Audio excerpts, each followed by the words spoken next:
9. Ignition sequence starts. 6, 5, 4, 3, 2, 1, 0. Liftoff. Welcome to the Alien Probe Podcast. During the past 4 years, the most frequent question I've been asked is, what do you personally think? Do identified flying objects exist or don't they? This from the final chapter on the report on unidentified flying objects by Edward J. Ruppelt. Joining me once again is Dr. Bill. How's it going, Bill? Hey, Ruppelt. We're done. We're finishing Ruppelt. Finishing him off. Finally finished. Where's the science fiction? People are asking. Where's the science fiction? Oh, it's coming up. Where's the science fiction? Is that so? What's going on? Nothing much. Is that a comment from somebody? No, nobody commented. Oh, okay. No, it's science fact. Science fact. So, in this, the final chapter in the book, do they or don't they exist? I guess is what he's trying to say. Well, we won't jump right to the end because we know what he finally said. Yeah. At the end of it. Ruppelt, what's wrong with you, man? What do you think about this? I was a little disappointed. We're all going through 20 chapters of this book and went, this is what you're going to tell me. You know, this is the epitome. This is the epitome of what's going on in the UFO effort. God. The whole history of the UFO effort. Poor Ruppelt. You know? Ruppelt was approached. It's approached that you must write. You must disavow. Die. You must disavow. After all this evidence, and after all the things we've talked about over 19 chapters, he says that, get to the end, we're stuck with but it hasn't happened yet, and until that day comes, he's arguing about other solar systems may be inhabited. We may meet those people, but it hasn't happened yet, and until that day comes, we're stuck with our space age myth, the UFO. Space age myth. Actually, I have a book that talks about that I got from the library book sale. And I didn't read his. God. Oh no, that's the Maury Island. Maury Island. Yes, we're going to talk about Maury Island. We're going to talk about Elizondo's latest interview. You know what? In Maury Island, it's. We're going to talk about JFK. We're going to talk about the Cuban connection. There are so many things that are connected to this Maury Island thing. But anyway, we should finish out the damn book, so we're finished. Bizarre. I'm positive they don't. Chapter 20, do they or don't they? During the past 4 years, the most frequent question I've been asked is, what do you personally think? Do unidentified flying objects exist, or don't they? I'm positive they don't. I was very skeptical when I finished my tour of active duty when the Air Force and left Project Blue Book in 1953, but now I'm convinced, especially after I was beaten at my work by men in black. They threatened to take my pension. They threatened my children, so I had to write 3 chapters disavowing. I disavow. Okay, you can have your retirement now. That's very good, sir. Or an early heart attack. We'll let you an early heart at 37. 37. Probably happened. I think it still happened. I don't know. Yeah. It's a lot of pressure trying to figure out if we have UFOs or not. I thought for sure he was gonna pull the trigger on it. And they pulled the trigger on him. Poor Ruppelt. So this is the epitome of the UFO saga, although we don't have new evidence, so don't get excited. But we do have some new investigational ammunition, you should say. Yes, we do. Or you could say, hopefully will. Oh, and I sent you that congressman who she's trying to do that addendum to. Oh yeah, or something, yeah. I saw that. I'd seen some of that stuff before. They're trying to create a permanent UFO office in the Pentagon that reports directly to Congress, which makes sense. Well, they're looking for something that doesn't exist, obviously, right? Because why would they have a whole department doing this? There's nothing out there. There's nothing out there. Yes, Ruppelt has solved the mystery. Said there is no mystery.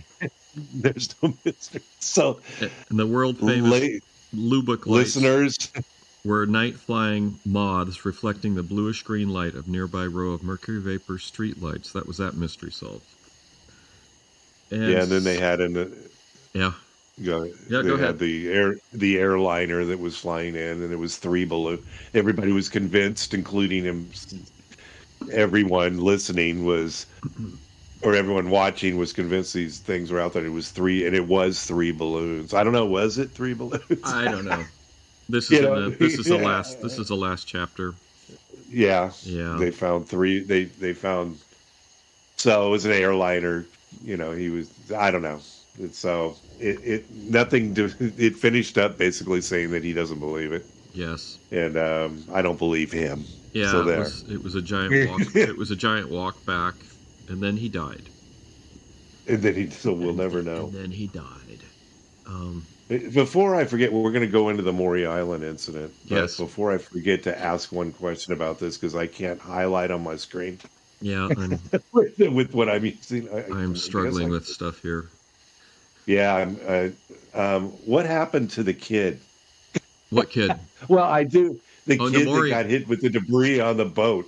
The one of the best witnesses. Okay. Well, I know what happened to the kid. I'd have another article that says what ultimately happened to him. Okay. The only thing that I know about the kid is glancing around at stuff on the internet, and I prefer to work from original documents, I guess. So I have a book somewhere in my mess. That's the book. Yeah, the Arnold. Was it the Arnold book? The Arnold, it has a chapter in it. The Arnold book has a chapter. I got another book. I didn't read the Arnold book chapter. I don't know how big I did. It's not very long, and I don't know if it discusses anything. Does it discuss anything we don't already know? It does not. We'll talk about it. Okay, so I guess we should talk about what happened. Okay, so all right, I have a book. I have a book that I picked up called The Real. Okay, let's. So it's called The Real. For everyone who doesn't know it. Go ahead. Yeah, let's just jump around and we should probably start from the beginning for like what are you talking about? Let's do this. Let's start from. So we finished up the Ruppelt book, and Ruppelt was told or something to write an additional 3 chapters to his book, his original book, and walk back the whole UFO thing. So we just read those, and we're just ignoring the last chapter and hitting the highlights. We're done. We're done. Yeah. That's all I can really tell you. We're done with the book. It was a good book. I'm a little disappointed at the final chapter. Yeah. But that's all we need to say about that. That's all we got. Yeah, and then he died. Yeah. Then he died at 37. He had a heart attack. Had a heart attack. Well, there'll be no further investigation. No further investigation. Because we always talk about we will never really know because everyone's dead. Well, he died at 37. Yes. I don't know. Maybe. Yes. Well, it happens. I had a friend who died about that age. Yeah. I mean, yes, it I'm does. Looking it's unfortunate. I can't do it here. So the Maury Island incident. Actually, I want to step back in time. Further? Go back further. No, I'm searching for something, and I think it occurred on June 21st, 1947, a month before Roswell. That's the first thing. Yeah. I want to. It's just a mess this morning when it comes to this stuff. I'm searching on the internet. Hang on. And I want to grab one more. I'm going to have to get up and grab something real quick. I'm looking for. Feel free to fast forward 10 seconds. Oh no, you say something. Talk about. Oh, hey, I'll be right back. Okay. So the Maury Island incident, where it involves private pilot Kenneth Arnold, who saw a string of 9 shiny unidentified flying objects, but he comes into the story much later. Where it really starts is I'm here. June 21st, 1947. Go ahead, sir. Oh, no, We're yeah. June 21st, 1947. You're talking about the Maury Island thing? Yeah, are you walking? What do you got? I got nothing right now because I'm confused. But actually, it was afternoon. Yeah, go ahead. It was afternoon, about 2:00, and they were patrolling. What it is these guys are They acted like they're a security firm or something, but they actually were just a patrol boat. And these guys were contracting with the homeowners on the island for security, but also... Well, what my understanding is that they weren't they contracted with the Harbor Patrol. The official... That was one of the stories. Yeah, well, that's what I read in one of the... Was that the doc? Did you have a real document? I have a real document, a book that was written, decades ago. Because did it also show that they would catch stray logs that were coming down the river? That was in those log jams. That was primarily their job, because the logs are considered a navigation hazard, and it's so they get the logs, they can gather up the logs, they can sell them, and they are officially sanctioned by the Harbor Patrol to do this job. Yeah. So yeah. So anyway, I mean, I like this. I will love this story because I saw it on the UFO Hunters season 1. Did you watch the whole? Did you watch the episode, or did you see that? Yeah, before? I did. We talked before, which was interesting. It got me interested, and that's how we got here. But anyway, so they're on board this patrol boat. Off Maury Island, and on the boat, there was 2 crewmen, 15-year-old kid, and the dog. And so they look up, and there's 6 very large donut-shaped objects. Now, donuts is something we don't. That's not a typical configuration that I hear about when we're looking into these. How about you? Have you heard any? No, I haven't. I'd have to. I'd have to get up and grab another book. Yeah, why don't you do a cross-reference? Stand by, I got to do some cross-reference. Oh. So the donuts are up. So he's got half a dozen donuts. One of the objects begins, and this is a quote, spewing forth. How come they didn't say spewing forth profusely? So anyway, spewing forth what seemed like thousands of newspapers from somewhere on the inside of the center. They were white, and very lightweight metal. I mean, maybe it was something. One of the craft, it is where I'm at in this article I'm looking at now, and I know this seemed to be a little bit out of control. It's very wobbly, and one of the other craft was kind of coming down to help it, but then it started ejecting these pieces of lightweight metal and what appears to be very hot slag, because it hit the water, and it was steaming when it hit the water, and it hit the boat, and it was burning things, and it killed broke a worker's arm, and it killed a dog. Well, it broke his son's arm that was working on the boat. Yeah, it's interesting because this article says worker. Anyway, so yeah, it was his son's arm, and their dog. And the dog. Well, we can't leave the dog out. The dog we brought forth for evidence because they buried it at sea. So that is they well. It back. And one of the things they threw it overboard, basically. Yeah, they weren't even that far off the shore. They're right there. In fact, they rammed the boat onto the shore. Yeah, and they just let's just throw the dog in the water. I mean, that's all right. Screw it, he's dead. You throw him overboard. So I don't know. It's that was kind of bizarre, but so that's pretty much the incident itself. But what's more interesting is what happens later, because they recruited let me see, who called the Air Force over at Hamilton in the Bay Area? Was it Arnold? Kenneth Arnold was. Well, Kenneth Arnold. The first thing that I could figure out that happened is, gotta look at the name. Harold Dahl. Although I don't think it was him. I think it was Fred Chrisman. Yeah, or Harold Dahl sent a letter to Ray Palmer of Amazing Stories in Chicago. Right. Saying that they sent him a cigar box with fragments in it and a letter describing what they'd seen. And then Ray Palmer of Amazing Stories had already been talking to the other UFO guy. Oh, I didn't write his name down. You know his name. Abbott? The other UFO. Yeah. The guy that saw the first UFOs.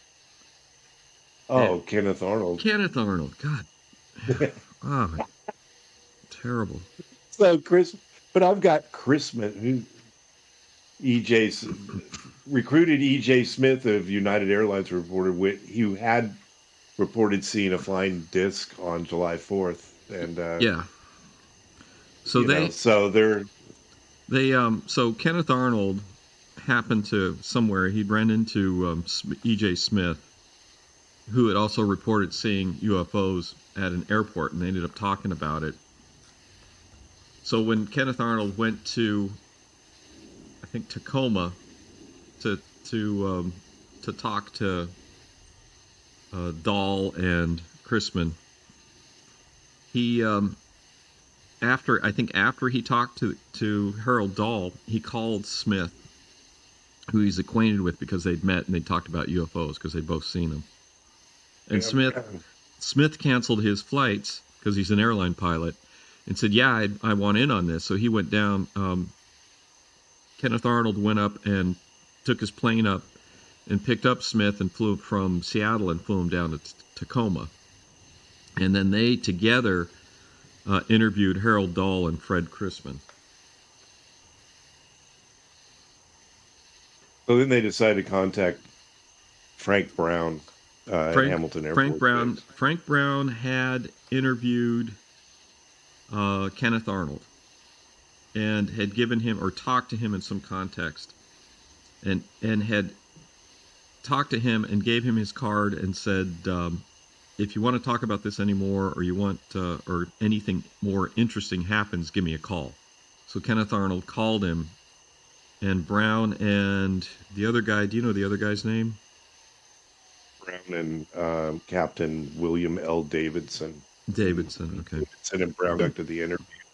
They conducted the interviews and collected the fragments and prepared. And then they basically, unless you have something else, they prepared for their flight out because they came down. They flew out from Hamilton, and they flew out in a freshly reconditioned B-25. Yes. Right. B-25, which had just undergone an engine change.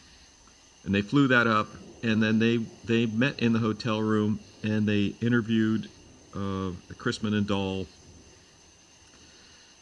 They seemed reluctant to take fragments from the room, but then they decided at 2:00 in the morning they were interviewing. And at 2:00 in the morning, Kenneth Arnold strikes this. He says, "Well, this is sort of funny because they just all of a sudden they went dead-eyed and they decided to get up and go." Well, they have to get back. They have to get back to Hamilton because the next day was the first day that the Army Air Corps split off and was then known as the Air Force. Yeah, it was Air Force. It was Air Force Day, is what it's called, and they were supposed to be there with the aircraft for flight air shows and stuff. Exactly. So they were And they were. You've been to Hamilton Air Force Base, right? Oh, years ago. I don't really remember it. It's down. Yeah, we went to an air show. Yeah. I remember that. So they it has a huge runway. You didn't really realize this thing's got a gigantic tarmac, and we've lived in the Bay Area our whole life. And you go through the rolling hills, it's got all that military type housing. It's beautiful. Everything's so very well kept. Gigantic lawns. Oh, you mean And you go on the in base? at the base, yeah, and you go up over the hill, and then it's this gigantic tarmac sitting right on the bay, San Francisco Bay, and it was very impressive. Yeah, yeah. Yeah, It's huge. Well, we were there. It's closed down now, isn't it? I I think so. I don't even know if it was really open. I think they opened it up. It exists only. We went up into the control. We went up. I don't know if the control. Remember, we would explore in places we were never supposed to be. Yeah, there was. Yeah, I think it was closed. I think it was pretty much closed when we went there. But you could get up into the. I don't know if we were in the control tower or some kind of tower. We walked up and saw the thing. Yeah, yeah. It's it's a nice base. So we were talking about classic UFO shapes, and I'm looking in the UFO. Any donuts in there? No. Actually, the UFO evidence published by the National Investigation Committee on Aerial Phenomena, NICAP, Washington, D.C., 1964. And they have a page of commonly reported UFO types. You got flat disk, dome disk, Saturn disk, hemisphere disk, flattened sphere, sometimes with peak, spherical, elliptical, triangular, and cylindrical, and light source only. I think that's the only. Well, these are common, so maybe other people have seen donut shape, but just the most common shape. They usually come 12 at a time, though, when they see them, though, right? In a donut shape? I don't see anything about numbers. So, anyway, that's what I was running around looking for. Yeah. Oh, there you go. Don't make jokes. It's. I'm not going to be able to understand any jokes today. You're having a tough day there. Oh, man. Lemmy. We're just overcast. Like the COVID twins here. Oh. Did you act like? Yeah, it's overcast. It's been raining. Yeah, I had a rough week too. I was sick most of the week. Yeah. I've never had that bad of a cold. It's weird. So we have the sighting. Harold Dahl saw the sighting with a crewman, one or two crewmen, or was it just two? They had the pilot. Something that should be mentioned about Brown is it came up and in that UFO Hunters episode. And I don't know if you saw it in any other documentation that he was some intelligence dude. He was not just a pilot. Yeah, definitely. He was an intelligence. That's why he was talking to Arnold, and that's why he gave his business card to Arnold and said, "Contact me if anything else comes up." So he brought a captain. He's a lieutenant, which is interesting because that's not really that high up. That's first, right when you first get to be an officer. And he brought a captain with him, which was interesting, who also was probably some kind of spook. But then they also brought two crew members. There was a mechanic. So the planes. They were hitchhikers. It said they were basically hitchhikers. No, there was one. Or just ride along. I don't know. There was one hitchhiker. So it's traditionally on the older bombers, you would have four. You should have four people running the plane. You have the pilot, co-pilot, engineer, and radio man. That's minimal crew. Yeah. So the radios by that time had improved, so they're running their own radios. But they did have the other crewman aboard was the engineer. And so if you look at the old bombers, there's like a seat behind the pilot's seat or the old airlines. And it's got all these gauges and dials and switches and all this stuff there. And that's the engineer. And he monitors the engines and all the systems on the plane. And he's the guy that would, if they didn't see the engine on fire, would tell the captain that the engine was on fire and activate the firefighting equipment, which didn't work. So. Oh, it didn't. I didn't see that part. It wouldn't go off. Yeah, it was they determined an exhaust stack probably on the engine they just worked on. It was missing a flange, which I think probably directed the exhaust into the wing. Yeah, the hot exhaust into the wing, and where the fuel is. It set the wing on fire, which is where the fuel is. and then so they take off from McCord Air Force. I think it's McCord Air Force Base. 2 o'clock, and then near Tacoma. Yeah. So they take off. Thing catches on fire. Wings, the wings. I don't know. It just seems so bizarre. The wing snaps off and takes out the tail, so they can't. The pilot and co-pilot can't get out. Yeah. But the 2 crew members were able to parachute out and survived. Well, there's a little bit of a conflict because they bailed out at 10,000 feet, and both of these guys were saying as they're looking up, they saw the plane fly on steady for a while, and they felt that the hitchhiker was just a guy that had got a ride, and then the mechanic or the engineer, they both felt that they had plenty of time to get out. And the hitchhiker said that Lieutenant Brown basically got him in his chute and then shoved him out the door. And interesting. Yeah. They felt that there was enough time to get out. I don't know what they were doing. But with the wing burning off and snapping off and hitting the tail, I mean, once that happened, there was nothing they could do. It would deem somewhat unrecoverable at that point. Yeah, especially a B-25. It's a flying brick that's on fire, basically. Mm-hmm. Falling brick that's on fire at that point. So the thing's probably spinning and crap, and you can't get out. Yeah, no, they didn't have a chance once that happened. And the 10,000 feet isn't that high, really, when you're talking about a plane that's coming down hard. You're not going to have a whole lot of time to get out of it. Yeah. So, but the guys that jumped out had a long time to drift down and watch what was going on, which is why they felt that they had time to get out. So there was 2 crewmen on the boat. There was the kid, the dog, another crew member, which nobody knows who he is. Chrisman's the supervisor. Was he on the boat? I thought he was on shore. Chrisman is an oddity if you've looked into any of his background. Yeah. According to Ray Palmer, who is the editor of Amazing Stories magazine and paid $200 to Kenneth Arnold for expenses and stuff to go to Tacoma and interview these guys. That's how he came on the scene of this thing. I was wondering what his connection was because they talked about it in the UFO history thing. So they talked about. I go, why is he connected to this guy? Well, because he had his dog tags. He had Brown's dog tags. Who did? Kenneth Arnold. Arnold ended up somehow when they did the show.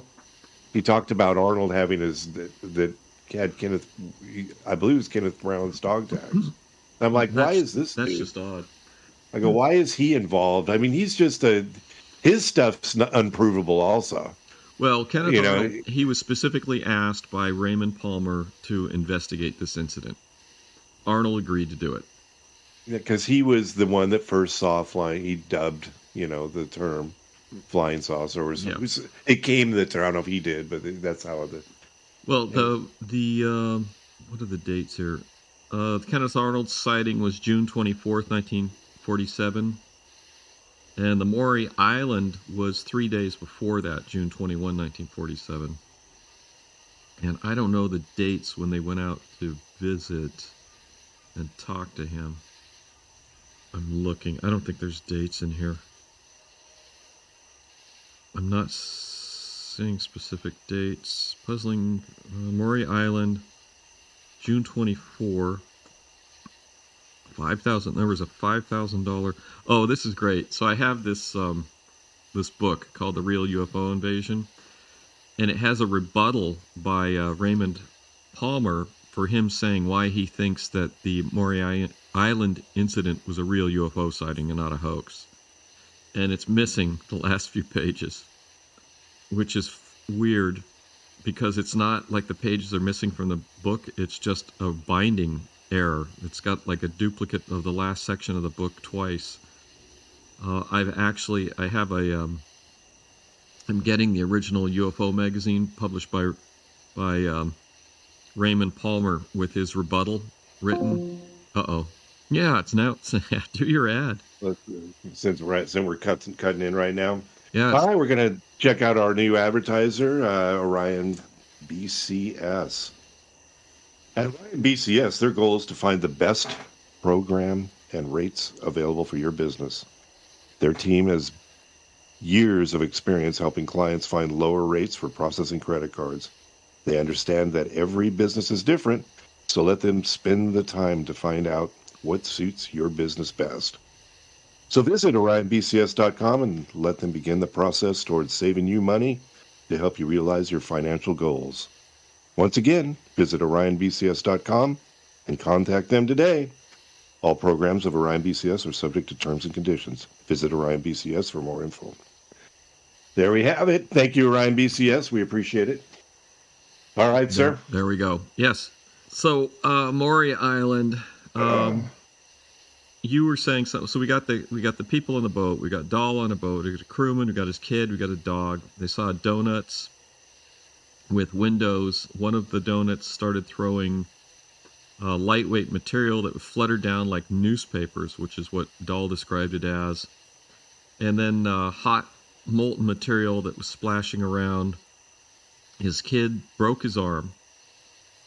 The dog died, and then they said they ran on the shore. I guess they ran the boat on the shore, and they actually took shelter on the cliffs. In the beach, yeah. On the beach, there was Under cliffs. the cliffs, yeah. Yeah, and then the dog was killed, and they threw the dog in the water. Sorry, dog. Yeah. And they said they gave it a burial at sea. No, they threw that thing overboard. They threw it in the water. That's dead. Oh, here's a goodbye, Sparky. Bye, Sparky. Yeah, here's a funny anecdote. Is that Ray Palmer, who's the editor of Amazing Stories, when he was 7 years old, he got run over, and Ray Palmer he's really short because his back was destroyed when he got run over as a kid. So he got run over when he was 7. Wait! You said he's really short? Yeah, Because he's like 5 over? feet. He's really short. He's less. He might be less than 5 feet. So I've seen pictures of him. His back was destroyed because he got run over when he was 7 years old. He ran out in the street, got ran over, and his dad's like, "Just shake it off, son," and didn't take him to the hospital. So, like a week later, roll the tussin, put some tussin in it. Yeah. So like a week later, his mom takes him to the hospital, and the doctors are like, "Oh my God!" And they take him in and they do surgery on it. His back was just destroyed, so he never grew. He grew a little taller, but he never really grew much taller. But it's just like, I can't believe your kid gets run over, and the dad just goes, "Shake it off, son. We're not taking him to the hospital. Hospitals are expensive." That's like America, right? Money. Yeah, it's like America right now. Yeah. Yeah, don't go to the hospital. Not if you want to lose all your money. They didn't. I don't think they even had health insurance back then. No. So it would have been a financial. Paid for it. It was only $4.75 to have a back surgery. They could have had a quarter. Yeah, I had. It was expensive. Remember when I broke my arm? And I do remember we broke your arm. You know what it cost to get my arm set by your aunt's neighbor? The total cost for your neighbor, the doctor, to set my arm and put a cast on? How much was it? $150. You still remember it? I have the bill. Save that. You still have that? I don't know if I kept it, but when I was going through my mom's. Did we go to the hospital, or did he do it in his kitchen? No, he had a office. He did it in his office. This is a country doctor. There's no hospital. Yeah. So he was a neighbor. I remember he came over and put a magazine on my arm and tied it with string, and then I remember that. I thought that's bizarre. And then went to stabilize it so it wouldn't get any more damage. And then he straightened it and put a cast on it and billed my mom $150. I mean, now I don't know what because that was a serious job of straightening that arm out. So now I remember we were all wrestling with Danny, and you landed wrong. Yeah, you gotta learn how to bounce. You gotta bounce better. Poor Danny. That was so traumatized. He was horrified. Oh, he's a good kid, good guy. My older brother. He Danny he was poor guy. He's such a good guy. So anyway, um, so yeah, not Kenneth Arnold, but Ray Palmer, his dad. Shake it off, son. So his yeah. back was destroyed because his dad didn't want to take him to the hospital after he got run over. Oh my I mean, God. not knocked down. He got run over. You'll be fine. You'll be fine. Shake it off, son. Cars are pretty heavy then too. Mm. Hadn't been serious. It was a milk wagon. It was a milk wagon. Was it a milk truck? Yeah. Yeah. Oh my God. So these guys saw this UFO. They said there was like 20 tons of crap falling all over the beach and in the water and stuff. And then somebody, Ray Palmer, said that he says that Harold Dahl wrote him a letter about the sighting and sent him a shoebox with fragments in it. And then he contacted Kenneth Arnold because he wanted to publish Kenneth Arnold's story. And eventually they did. In Kenneth Arnold's book in 1952, Kenneth Arnold and Ray Palmer, The Coming of the Saucers, a documentary report on sky objects that have mystified the world, 1952.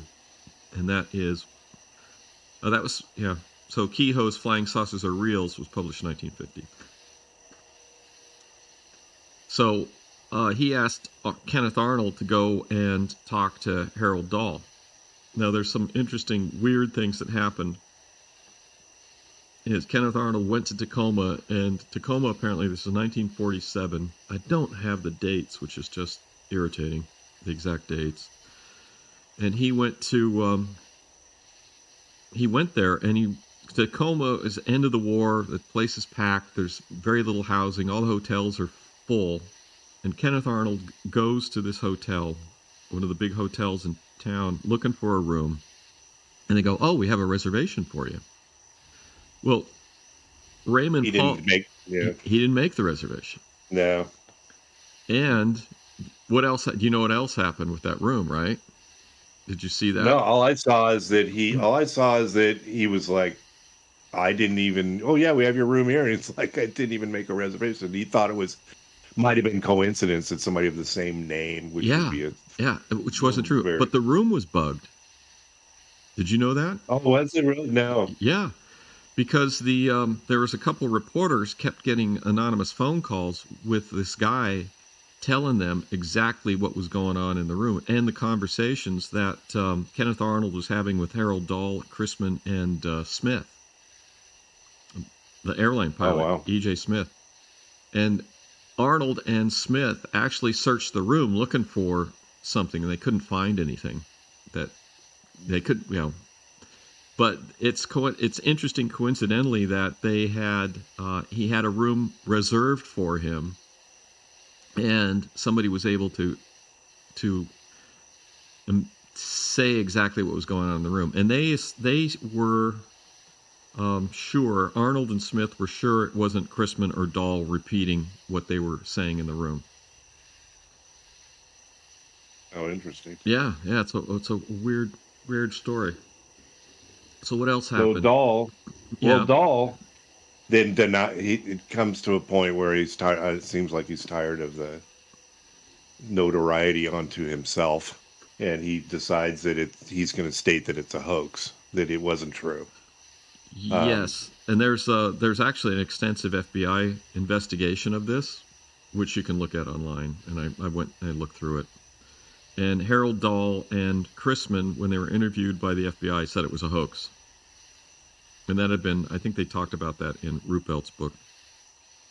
Well, there wasn't a whole lot of evidence. I mean, they said that stuff was falling everywhere, but they didn't see, Well, and they didn't gather up a whole lot. And then it gets weird because when the Brown and Davidson showed up and talked to him and interviewed him, they were reluctant to take fragments for some reason.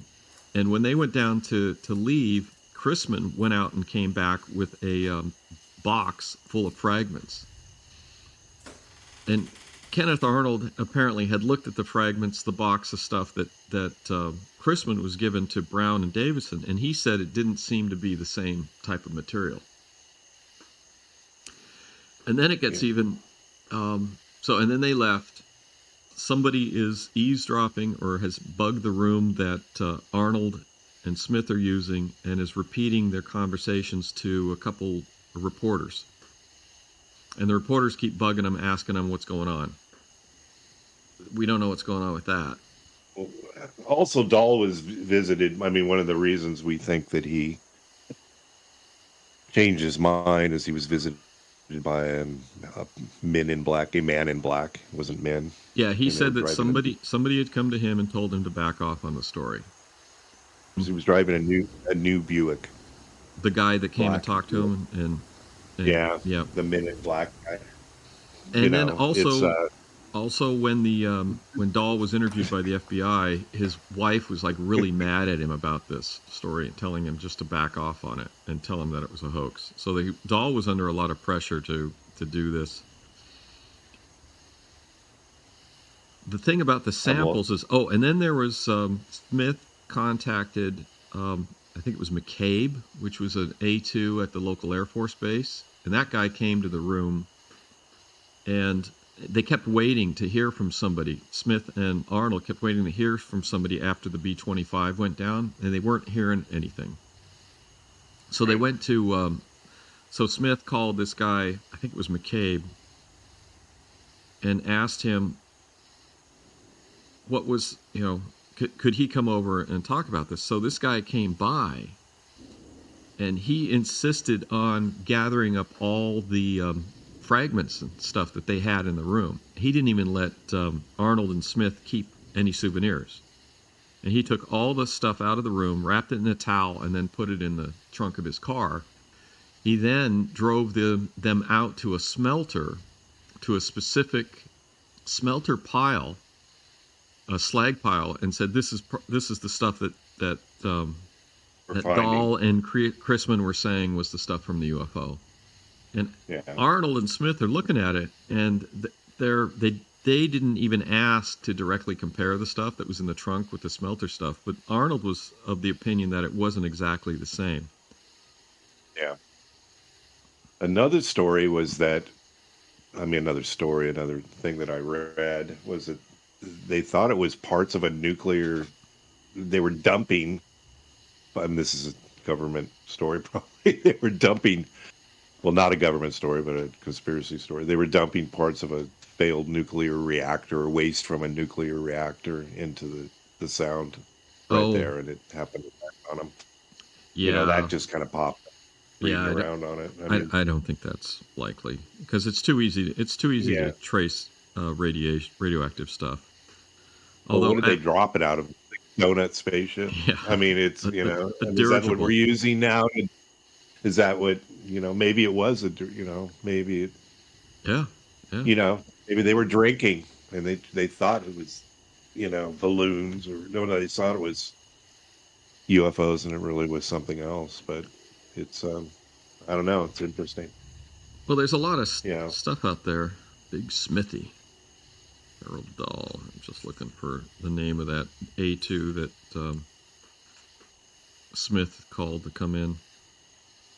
So they took all the fragments from him. He took them to a slag pile, said this is the stuff they were using. Abbott didn't think that the slag they were looking at, said it was close, but he didn't say it. He didn't feel it was identical, but they didn't ask to compare it directly. And then they have, I think that was it. What else happened? There were reporters. They had the plane crash. They had the man in black. The men in black. They were worn off. And then you have Fred Chrisman. Did you look into Chrisman's background? Did you see some of that stuff? I didn't look. No, I didn't see Chrisman's stuff. Chrisman's.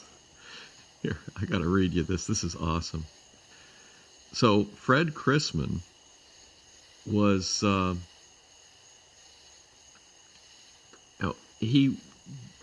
they talk about he's running the this boat service or something, that's in charge of these boats or whatever. Oh, also Arnold and Smith tried to get Chrisman to take him out on a boat to go look at where the fragments landed, and it didn't. They didn't show where they didn't. He wouldn't take him out. He said, "Oh, the boat's broken," and they gave a bunch of excuses. They also looked at this boat, and they didn't see a lot of damage. He's saying, "Well, this was broken and this was broken," and they didn't really get a good impression of it. So they're walking away from it. So, and I think this is, this guy's a hoax. But you can take that from two different viewpoints. What's funny is if you look at Chrisman has this really, really interesting background. He did fly in Burma, did 211 combat missions in Burma. He wrote a letter to Amazing Stories in, I think in 1946. And he wrote, "I flew my last combat mission on May 26, 1945, when I was shot down over Bassein and ditched my ship in Ramira Roads off Chedub's Island. I was missing 5 days." He was a pilot? Yeah, he was a fighter pilot. I requested leave at Kashmir. I and Captain, deleted by request, left Srinagar and went to Rudak, then through the Kisa Pass to the northern foothills of Karakoram. We found what we were looking for. We knew what we were searching for. For heaven's sakes, drop the whole thing. You're playing with dynamite. This is a letter he wrote to Amazing Stories. My companion and I fought our way out of a cave with submachine guns. I have 2 9-inch scars on my left arm that came from wounds given me in the cave when I was 50 feet from a moving object of any kind in perfect silence. The muscles were nearly ripped out. How, I don't know. My friend has a hole the size of a dime in his right bicep. It was seared inside. How, we don't know, but we both believe we know more about the Shaver mystery than any other pair. You can imagine my fright when I picked up my first copy of Amazing Stories and see you splashing words about the subject. Do not print our names. We are not cowards, but we are not crazy. What's the Shaver? Is that the Shaver mystery is, I talked about it last time, and that's the thing where there's, this guy was writing these stories about these ancient underground civilizations. Yeah. My favorite. Yeah. He also wrote a follow-up letter, which I have here, if I can bring it up. Oh, and then Harper's Magazine used that letter that he wrote as an example of a crackpot letter. And he says, basically, he says he did another thing up in Alaska. Him and a guy named Dick went up to Alaska. Dick died. The details that I suppose you are interested in. However, Shaver would get a kick out of a journey to the Alaskan cave. It seemed strange to read Shaver and see little people still wondering and still investigating their claims of caves. Go and take a look for yourself, I say. Sure, it takes money and guts. I know I've spent all I have of both. It sickens me when I read an article saying I'm in a hoax. And it's Fred L. Chisman, 125 Woodland, Salesian Ad, Tacoma, Washington. And then what was in the cave? He says, not really. They never really said what. No. And then Raymond Palmer writes in his response to his letter in the magazine. He says, if you're genuine and you got a story, I'll print your story. I'll pay you for the story. I'll even make arrangements to finance an expedition to explore this cave. So I don't think he heard anything back from that. And that was in May of 1946 that Chrisman wrote this letter and stuff. So Chrisman's a weird guy. Character, yeah. But it gets even more, because do you know he was, you saw the movie JFK, right? Oh, yeah. So he was, I know the story. Yeah. With Chrisman? Yeah, he's one of the bums, or there's 3 people. I don't know. Yeah, they think he was one of the 3 bums at the Kennedy assassination, and Jim Garrison. That's all they said.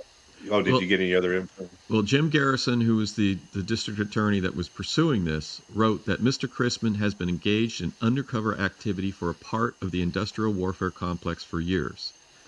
His cover is that of a preacher and a person engaged in work to help gypsies. I didn't know that was a thing.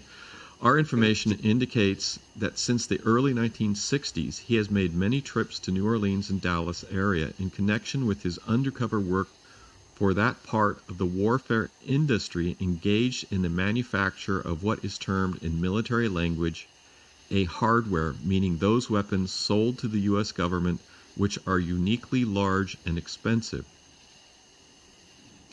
Mr. Chrisman is a former employee of the Boeing Aircraft Company in the sense that one defendant in the case is a former employee of Lockheed Aircraft Company in Los Angeles.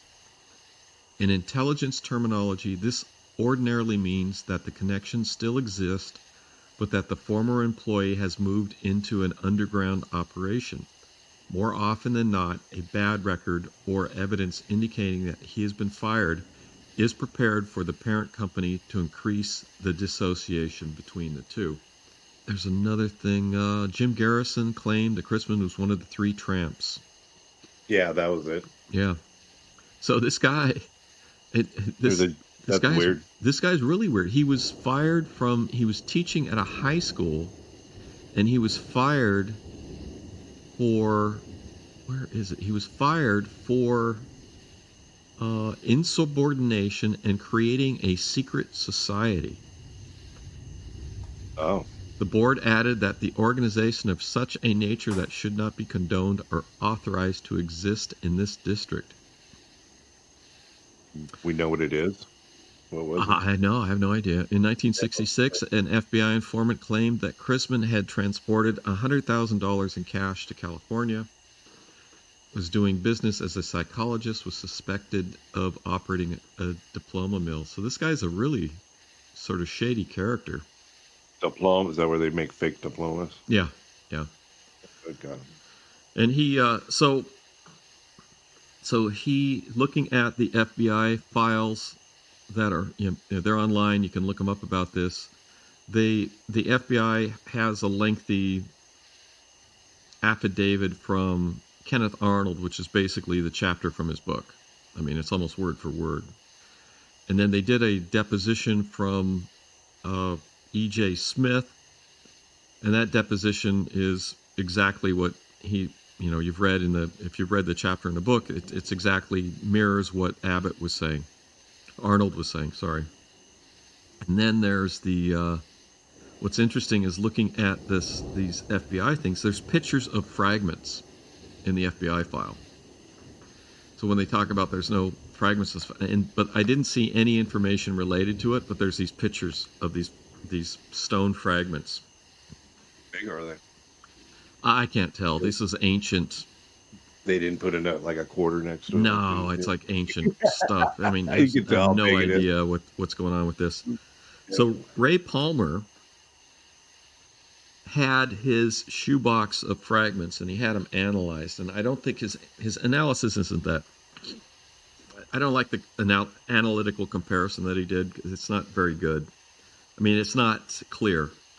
So he analyzed the original fragments that Harold Dahl had sent him, and he talks about the composition of those.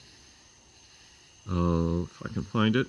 He says, analysis of original fragments, high constituents, calcium, iron, zinc, titanium, middle constitutions, aluminum, magnesium, copper, magnesium, manganese, magnesium, silicon, low and nickel, lead, strontium, chromium, traces, silver, tin, cadmium.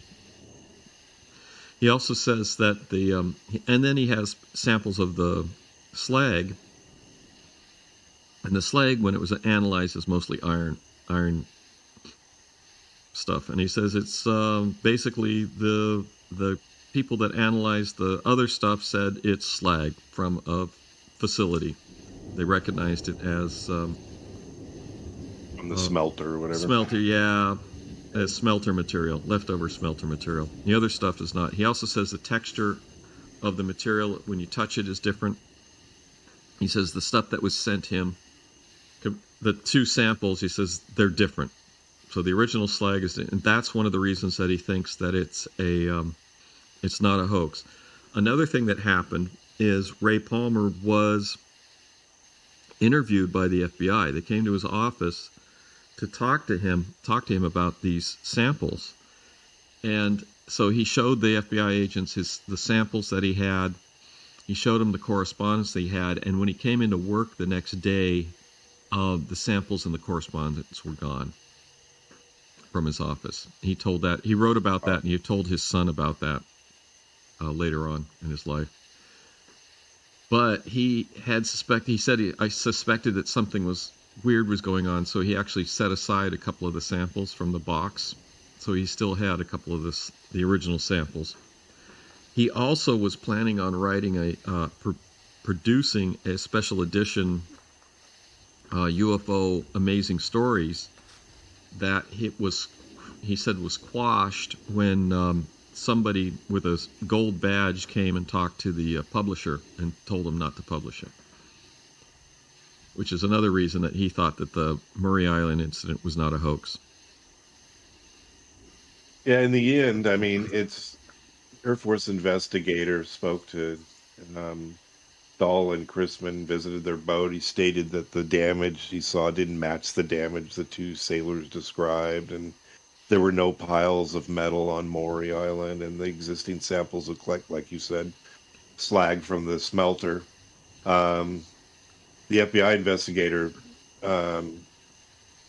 they think they obviously faked it. Well, that's what they're saying. They said, they faked it.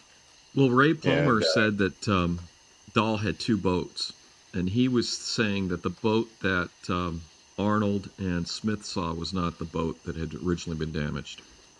He thinks that boat was somewhere else. And the implication is, they don't specifically say that. They say that the delay was about letting anyone see the island and stuff, as maybe there was a cleanup going on. Yeah, it's a possibility. To remove debris. We can't end this without talking about the 15-year-old kid. Why can't we talk to him and find out what happened? Oh, I don't know. I don't know what happened. I do know I saw inside that I don't know. Did you see anything about him? Any information about the son? He ended up working at a diner in Montana, and can't remember how he got there. Really? Okay. Has nobody talked to this guy?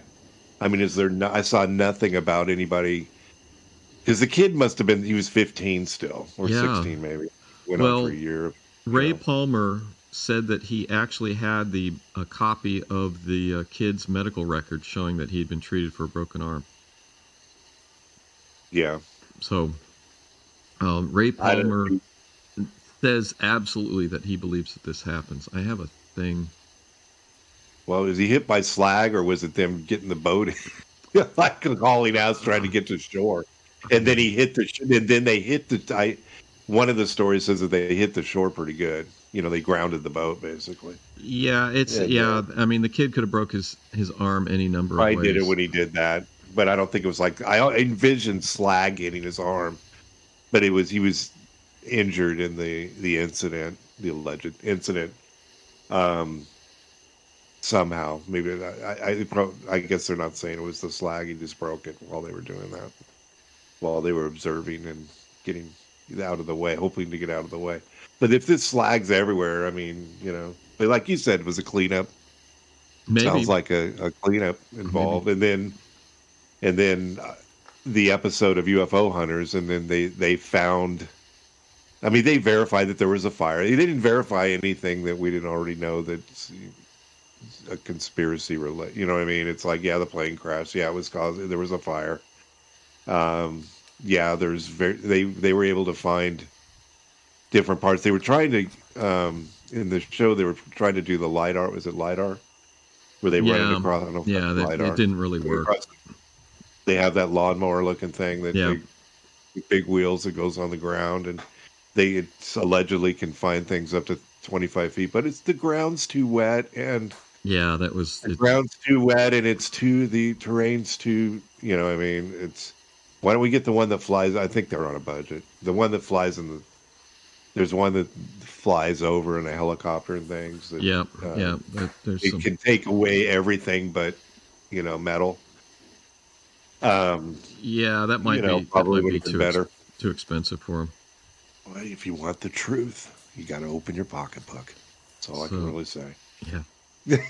Yeah, I want to look at. I want to read what Palmer had written, and trying to find it. I was looking for. Now I've gotten the missing pages from this book, and I'm trying to get another copy of the book where I can copy the pages, and I've also got a copy of the original article that Palmer wrote, and I can't keep going. Trying to find what I'm looking for. Continued from page 87. Yeah, this is great. So, Palmer, let me see what I marked. Palmer's the Ray Palmer is the editor of Amazing Stories. Amazing Stories. He says, without the Tacoma incident, the Chicago publisher might finally have given up on the flying saucers, uncertain of the evidence of even his own eyes. But that one fantastic experience told him that here was a tremendous thing of unknown, unpredictable importance on the stage of future history. It told him that he was not the only one who knew, but that governments knew, that it was a tremendous secret, important to keep secret, and yet, beyond all doubt, it was not any particular government secret. Not their offspring, not an object of pride, but an object of fear of the unknown, for unknown it is today. He said, incidentally, the slag that Harold Dahl sent to the publisher in that original cigar box, the remaining pieces, that is, have turned a very deep black and have the strangest, smooth, silky feeling. The pieces of slag from the Tacoma smelter are orange and gray with rust and oxidation, rough and scratchy to the touch. This author should know, for he and the Chicago publisher are one and the same person. Well, we knew that. Oh, and this is what this is a different introduction that he wrote from his original article. But he wrote, Lieutenant Colonel Edward J. Ruppelt was head of Project Saucer and is the author of an Air Force blessed book, The Report on Unidentified Flying Objects. This book was published in '67 when the additional 3 chapters had come out. And he talks about, he says this book has actually been edited slightly different than the original book, which you have. Right. So, but I haven't noticed differences, but I haven't done a direct comparison. In it, he takes up the Tacoma Maury Island incident. He calls it the beginning of the era of confusion. In a second printing of this book, conclusion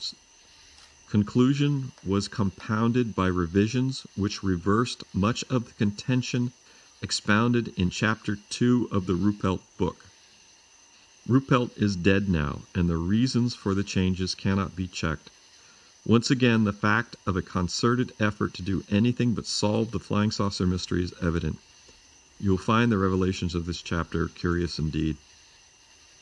And it's also interesting, in 1966, Ruppelt published an article in the True magazine on flying saucers. Yeah. It's called "Why Don't the Damn Things Swim So We Can Turn Them Over to the Navy?" And this is that's awesome. This is awesome. This is good. They do swim. They do swim. USO. Captain USOs. Captain Edward J. Ruppelt. The guy's been dead for 6 years, and he wrote this article. He's talented. He is talented. He's very talented. He's very gifted writer to be able to write from beyond the grave. Maury Island, the guy. That pretty much sums up. Yeah, it's a mess. The Chrisman is some sort of spook. Brown. And Brown. I went. Brown. It was an intelligence officer, but I went in. I looked at Chrisman's deposition that he gave to the district attorney on the JFK investigation, and nothing very exciting in there. But he still knows Harold Dahl. He mentioned him in his deposition. So this is a weird tie-in that I've never heard before. Bizarre. Yeah.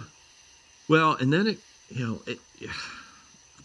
Well, this would be later because what year did JFK get assassinated? 64. So this is just So the grand this jury was incident was long. This incident was, I mean, it doesn't matter, still tie in, but this incident was in 17 years. 47.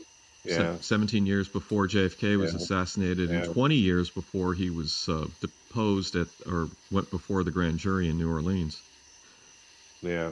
So it's a strange story. I mean, we go right with the JFK. It was they could have taken this and put another chapter in the the JFK story, the movie.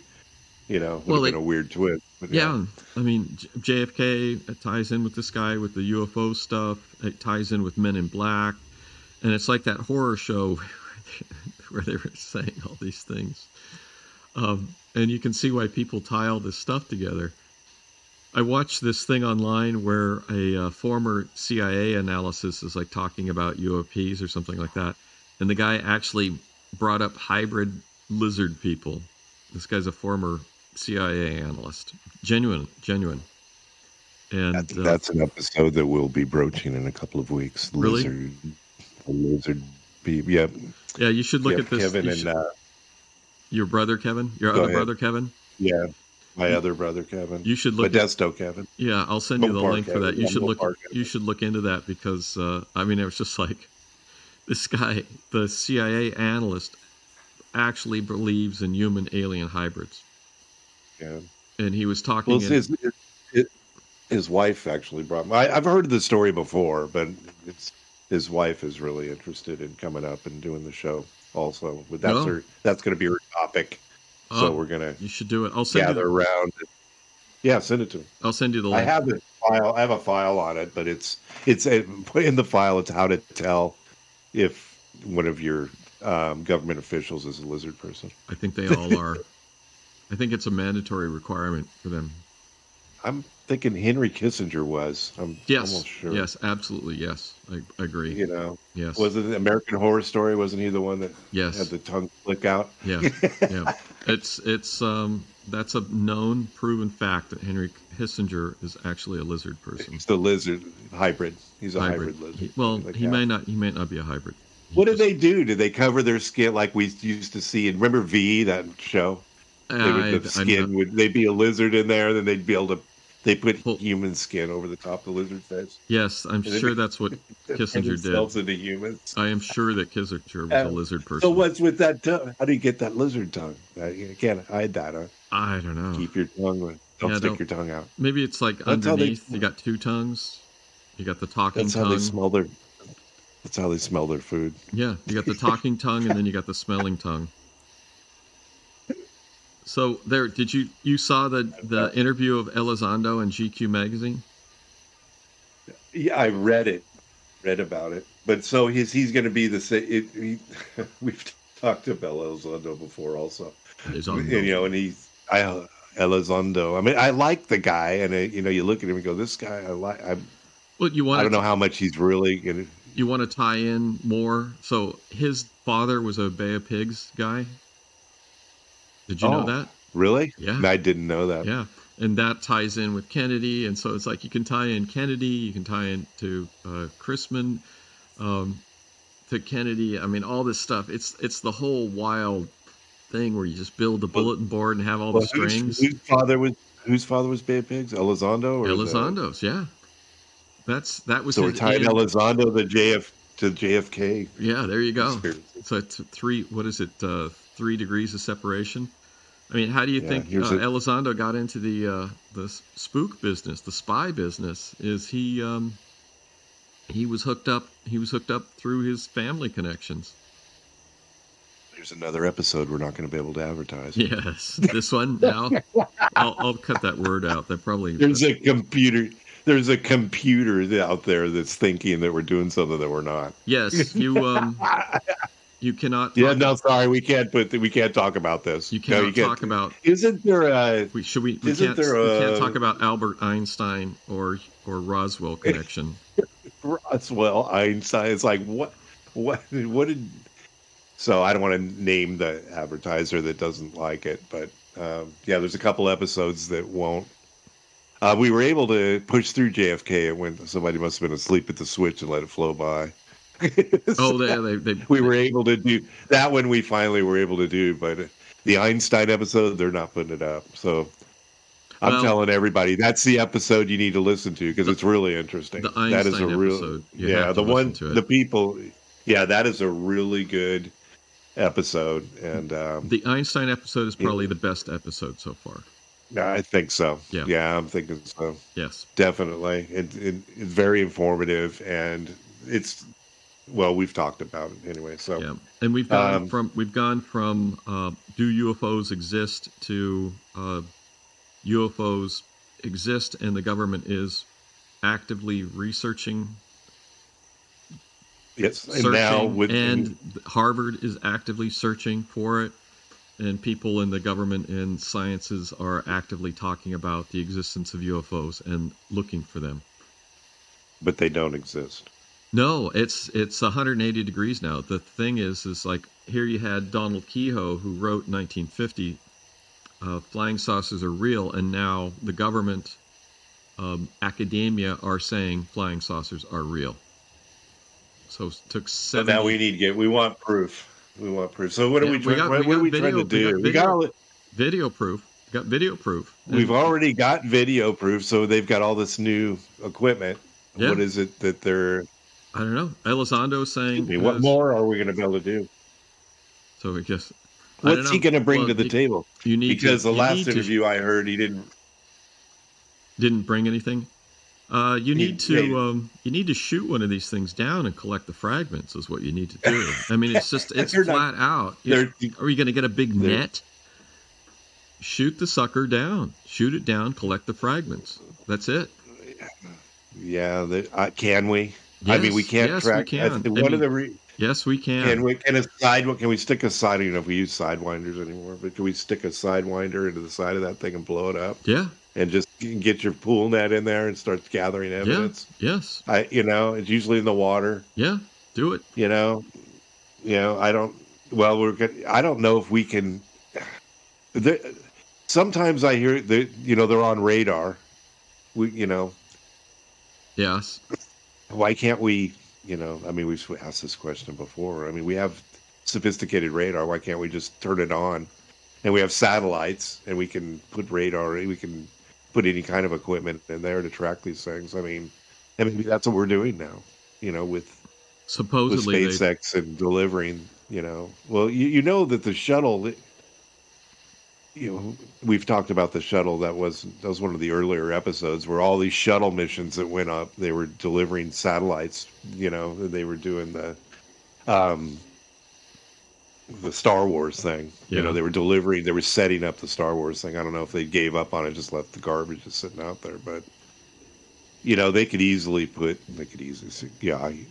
easily as the government can put something up there to track things. Oh, they have that already. They could do that. Like we've talked about that before. We know where they are, where are they going, we tracking them where they go. They're shooting out into space, and we don't know where they went after. Well, the Tic Tac came out of the ocean. Yeah. So they know where it came out of the ocean. Why not go back there and look? It's the Mariana, Deep Mariana. Is it the Mariana? They've sent. You had some movie director drove a submarine down to the deepest part of the ocean. If some movie director can, buy a used submarine and do that, I think the U.S. government could manage to send something down and look around. Yeah, I don't know. It's like the tech's out there. It's just I don't know either. They so at this point, UFOs are recognized by the government.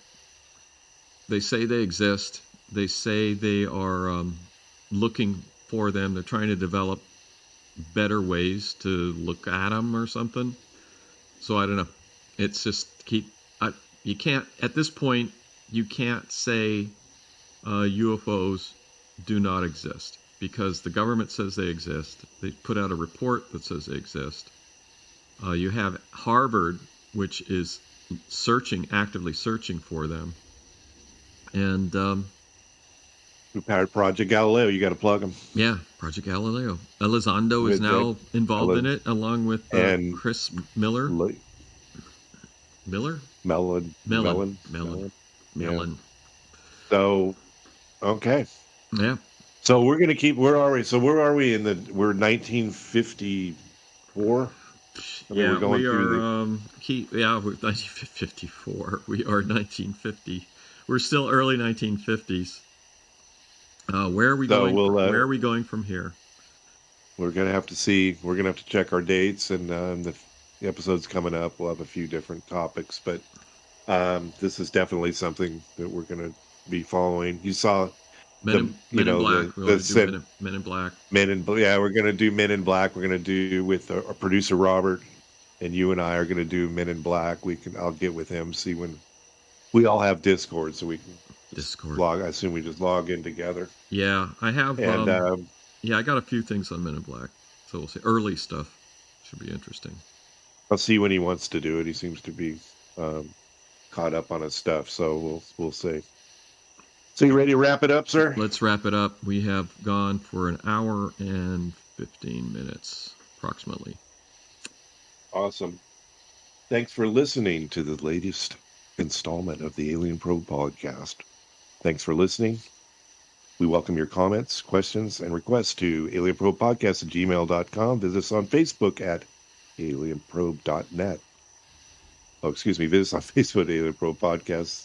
Visit our website, alienprobe.net, Twitter at alienprobepod, and Instagram at alienprobepod.